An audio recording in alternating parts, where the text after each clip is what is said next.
So today the TCorp economics team is releasing part one of its report that looks at the factors that will be the most important to driving the global economy and financial markets over the next few years. So part one of the report is titled Geopolitics in a Multipolar World.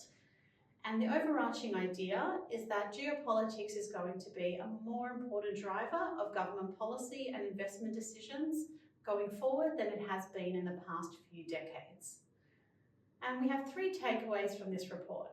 The first is that governments will continue to invest in areas that they think are important, including restructuring supply chains and defence, regardless of their cost. And this could lead to a more volatile inflation environment and will also be really important in determining the countries and the sectors that benefit from this change and the ones that don't. The second key takeaway is that this spending will make it more challenging for a lot of governments whose budgets are already facing pressure, and this may result in additional borrowing. And the risk here is that this causes bond yields to rise as investors demand higher returns for that additional risk.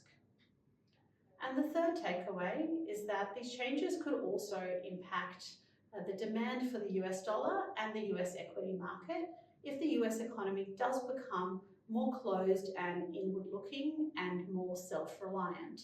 And that's because we're likely to see less foreign investment into the US economy in that environment, including in the equity market.